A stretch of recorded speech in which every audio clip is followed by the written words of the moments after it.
Okay, so I'm going to pick up where I left off from the last video that I posted. So uh, the year is 2018. My mom had just passed. Um, she passed on January 4th. It was a day before her birthday. A month before that, my sister had passed. Um, I'll give you guys a little bit of a backstory of how my sister passed because it relates to the story I'm about to tell you.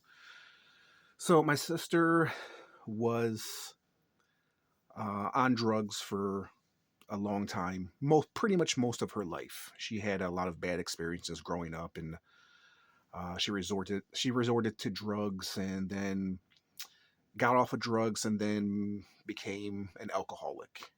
And it was rough seeing my sister pretty much fall apart towards the end of her life.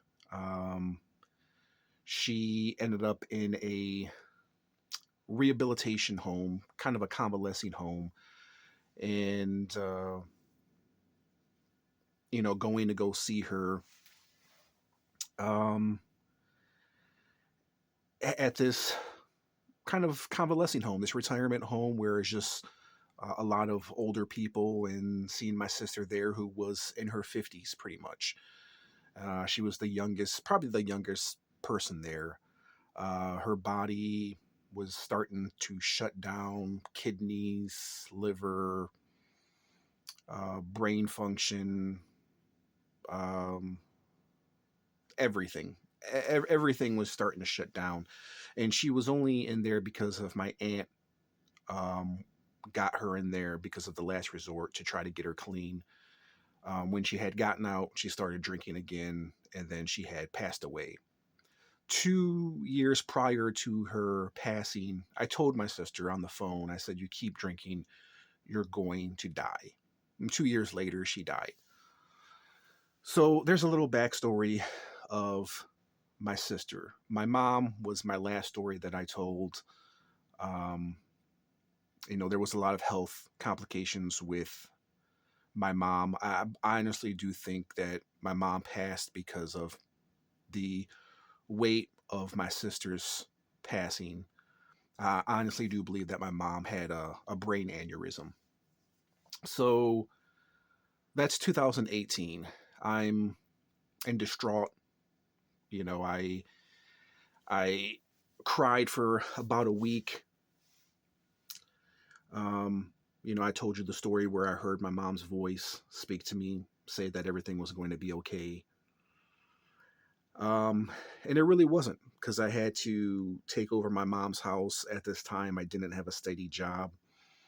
I had to live in this house where my mom had passed. Did not want to be there. Around that time, I wasn't doing too good. I had pulled something in my back, and I couldn't stand up. I was hunched over, and I was pretty much on crutches. I could not stand up. I was in a lot of pain. Didn't have money to go see a chiropractor. Didn't have any health insurance. Nobody was really there for me. My family was there, but they weren't there. And, you know, I was just a mess. It was really just a mess.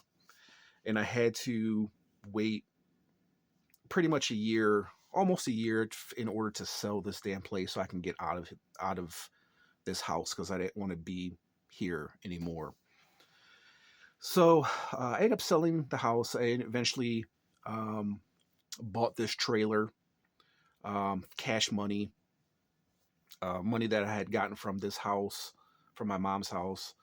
And around that time, I had got a girlfriend. Everything was looking good. I was living my best life, and I wasn't paying attention to the money that I was spending. I was spending more money than I was making. But it's not like I was spending a lot of money. It's just I wasn't making a lot of money. Um, and for anybody who's ever been in that situation, you know how it is. So I was there for about a year. Didn't work out with my girlfriend. We parted ways. I was in this weird situation with my roommate. She was having financial problems as well. And I'm just like, I don't want to be here. I just need to get out of the situation before it gets any worse.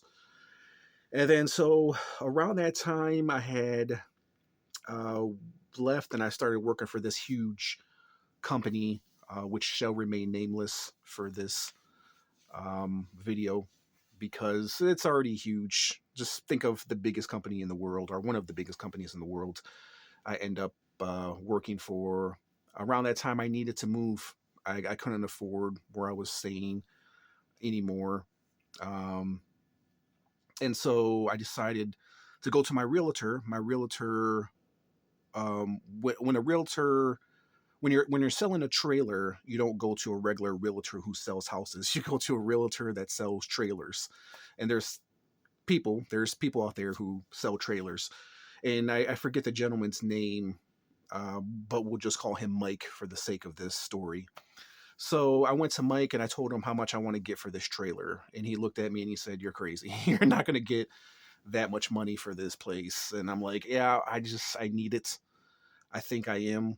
He says, "Well, be prepared because you're going to be waiting around for a long time." I said, "I don't care. I have, at that time with my checking and savings, I probably had about 4 grand left, which is not bad, but when you haven't been working a while, money dissipates and bills can eat that up quickly." So Mike said, "All right, I'll put it up for the sale. It's going to take a while for it to sell." Month goes by and I sell it. Mike was in shock. He said to me, "It was like, I can't believe you got that much money for that trailer."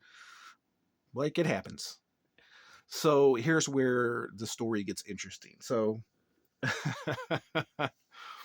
um, the the woman who had bought my trailer, her daughter had been online and seen these pictures that I had posted. And in these pictures was this frog, like frog chime that you would hang out, in outside and let the wind hit it, and then it would make the chime noises. So she happened to see it, and she told her mom, and her mom said, "Oh my gosh, this right here, this is where I'm supposed to be. I'm supposed to buy this trailer," because her mom had a thing for frogs. She had like a huge collection of plush frogs, stuffed frogs. It was just her thing. And she bought it from me. She had cash money, and I needed to get out of that place. And I was like, "It's yours." And I met her.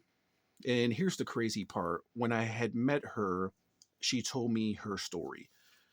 And she was a former alcoholic. Her and her boyfriend would drink all the time, and she ended up in the hospital, coma, was pronounced dead for a couple of minutes, and she had a colostomy bag on her side. And yeah, she went through everything that my sister did. Unfortunately, her boyfriend didn't survive, but she did. And the crazy part is that she shared the same birthday as my sister, and she was the same age. And what's crazy is that I always felt my mom and my sister's presence. And if it wasn't for that frog chime that was hanging up in my living room that I end up taking, when I moved, because I end up selling a lot of my mom's stuff, I end up taking that with me and hanging that up in my living room. And if she didn't see that, I probably wouldn't have sold that place, and I probably wouldn't have met her. And when I had moved, a month later, water heater had broke and flooded the trailer, and she had to dish out $30,000 to replace the floors. And luckily, I was out of there because I did not have $30,000 to replace the floors.